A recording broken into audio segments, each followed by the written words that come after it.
So ரீஅரேஞ்ச்மெண்ட்ல one of the important rearrangement பார்த்தீங்கன்னா Baeyer வில்லிகர் oxidation இல்லை பேயர் வில்லிகர் ரீஅரேஞ்ச்மெண்ட் அப்படின்னு சிம்பிளாக சொல்லுவாங்க. ஸோ அனதர் நேம் பேயர் வில்லிகர் ஆக்சிடேஷன் அப்படின்னு கூட இதை சொல்லலாம். பிகாஸ் ஆக்சிஜன் இன்சர்ட் ஆகிற மாதிரி தான் இருக்கும் இந்த இடத்துல.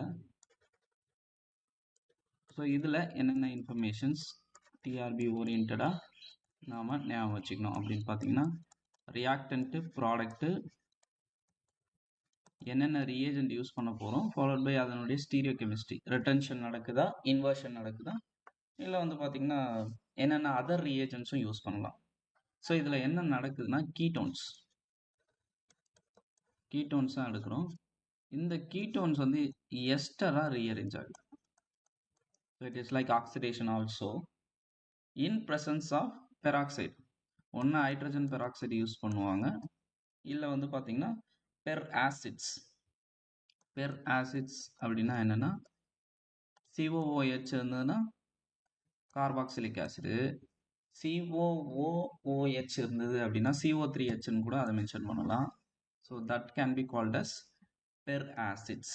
ஸோ இதில் இந்த பேயர் வந்து என்ன பெர் ஆசிட் யூஸ் பண்ணார் ஸ்டார்டிங்கில் அப்படின்னு வந்து பார்த்தீங்கன்னா H2SO5 அப்படின்ற பெர் ஆசிட் தான், இன்ஆர்கானிக் ஆசிட் தான் யூஸ் பண்ணார். That we can call it as Garros acid, right? So சிம்பிளாக பெர் ஆசிட் என்னெல்லாம் யூஸ் பண்ணலாம்?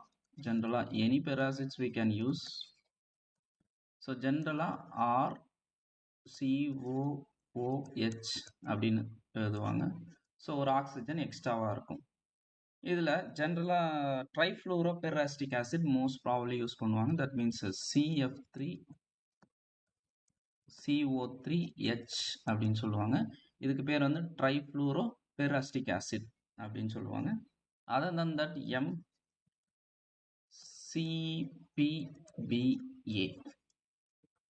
ஸோ இது வந்து மெட்டாக்ளோரோ பெர் பென்சோயிக் ஆசிட் அப்படின்னு சொல்லுவாங்க. வேறு ஒன்றும் இல்லை, பென்சோயிக் ஆசிட்ல பெர் பென்சோயிக் ஆசிட்னா என்னது?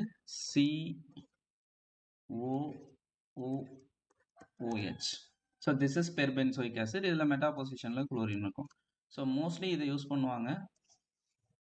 சம் கேசஸில் வந்து பார்த்தீங்கன்னா காமன் ரீஏஜெண்ட்டாக அவைலபிளாக இருக்கிறது, மோஸ்ட் காமன் ரீஏஜெண்ட் அவைலபிளாக இருக்குது இந்த CPBA. ஸோ மோஸ்ட்லி இந்த கீட்டோன் ரியாக்ஷனில் சிம்பிளி MCPBAன்னு மேலே போட்டுப்பாங்க. ஸோ அதை பார்த்தோன்னே பேயர் வில்லிகர் ஆக்சிடேஷன் அப்படின்றத we have to identify. So ketone எடுத்துக்கலாம். ரியாக்ஷன் வைஸ் வந்து பார்த்தீங்கன்னா R' அப்படின்னு நாம் சொல்லலாம். ஸோ ஏன்னா ஒரு per acid like MCPBA use பண்ணுறோன்னு வச்சுக்கோங்க. ஆக்சிஜன் வந்து நடுவில் சென்டரில் உட்கார்ற மாதிரி தான் இருக்கும். பட் இந்த ரெண்டு குரூப்பில் எந்த குரூப்புக்கு மைக்ரேட்டரி ஆப்டிடியூட் இருக்கும் அதிகமாக இருக்குமோ அந்த குரூப்புக்கு நடுவில் ஆக்சிஜன் போட்டிங்கன்னா that is well and good. RCOO R', that's all. So this is what the basic representation of Baeyer-Villiger oxidation. So இதில் மெக்கானிசம் நீங்கள் ரொம்பலாம் இதில் ஒர்க் அவுட் பண்ண தேவையில்லை. கீட்டோன் இருக்குது அப்படின்னா இது ரெண்டு பேரில் யார் மைக்ரேட்டரி ஆப்டிடியூட் அதிகமாக இருக்குமோ அங்கே நடுவில் ஆக்சிஜன் போட்டுருங்க, தட்ஸ் ஆல். இங்கே பெராசிட் இருந்ததுன்னா Baeyer-Villiger ஆக்சிடேஷன் தான். ஸோ ஆக்சிஜனை சென்டராக you can put it to get the product ester. So simple example you can take RCOORA ஜென்ரலாக எடுத்துக்கலாம். RCOOR இதில் ஒன்று வந்து R' எடுத்துக்கலாம், இல்லை என்ன ஒன்றாலும் எடுத்துக்கலாம். ஆசிட் அப்படின்னும் போது we have H+. இந்த ஆக்சிஜனை வந்து பார்த்தீங்கன்னா ஐசோடோபிக்கலி லேபிள்டாக எடுத்துக்கிறாங்க. So that we can able to identify இந்த ஆக்சிஜன் இங்கேயே இருக்கா இல்லை வெளியில் எங்கன்னா போயிட்டு உள்ளே வருதா அப்படின்றத ஐடென்டிஃபை பண்ணுறதுக்காக this oxygen can be taken as O18. that means isotopically labeled. Product analysis பண்ணி இந்த ஆக்சிஜன் எங்கே இருக்குன்றதை ஐடென்டிஃபை பண்ணிக்கலாம். ஸோ H+ போடுமா என்ன ஆகும்? இந்த lone pair of electron will combine with the H+ so that we can get protonated ketone. Double bond OH இங்கே ப்ளஸ் வரும். Here we have R. So இதை வந்து ஃபர்தராக என்ன பண்ணலாம் அப்படின்னா இந்த பாண்டை ஷிஃப்ட் பண்ணி இதை நியூட்ரலைஸ் பண்ணி you can able to write even like RCOH, இங்கே ப்ளஸ் சார்ஜ் இங்கே R. So like this also we can write. So இதை when we are treating with பெராசிட்ல ரிமைனிங் பார்ட் இருக்கு இல்லையா, R' CO3H. ஸோ இதில் ரிமைனிங் பார்ட் இருக்குது. So that remaining part will come and attack, வேறு ஒன்றும் இல்லை.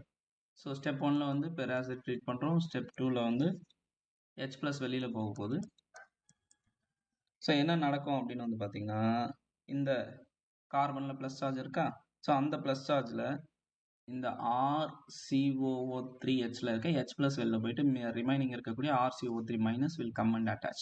So whatever remaining that I will write you R, இந்த ரெப்ரசன்டேஷன் எடுத்துக்கிறேன், COH R அப்படியே இருக்கு. ரிமைனிங் RCO3- இல்லையா? ஸோ RCO3- எப்படி இருக்குன்னு பார்த்தீங்கன்னா RC+O, 2 ஆக்சிஜன் வந்து இந்த மாதிரி லிங்க்ல இருக்கும். ஸோ பெராக்சோ லிங்கேஜ், இதுதான் வந்து பெராக்சோ லிங்கேஜ். ஸோ இப்போ அடுத்த ஸ்டெப் என்ன ஆகுதுன்னா, இங்கே அகைன் ஆக்சிஜனில் லோன் பேர் ஆஃப் எலக்ட்ரான் இருக்கு. So this will come. So that இந்த குரூப் என்ன ஆகும், இங்கே வந்து மைக்ரேட் ஆகும். ஸோ தட் இந்த பாண்ட் இங்கே ஷிஃப்ட் ஆகி வெளியில் போயிடும். ஸோ வெளியில் போயிட்டு ஸோ இந்த whatever we are getting this one, இந்த பெராக்சைடோட ரியாக்ட் பண்ணி we are getting some intermediate. இந்த இன்டர்மீடியட்டுக்கு பேர் வந்து கிரிஜி இன்டர்மீடியட். இதை வந்து நோட் பண்ணி வச்சுக்கோங்க. ஸோ ஒரு மெக்கானிசமில் என்ன இன்டர்மீடியட் ஃபார்ம் ஆகுது, அந்த இன்டர்மீடியட்டில் என்ன சார்ஜஸ் இருக்குது, இல்லை nitrene, carbene, carbocation, whatever it may be formed. So that is very important. So இந்த இன்டர்மீடியட் பேர் வந்து கிரிஜி இன்டர்மீடியட்.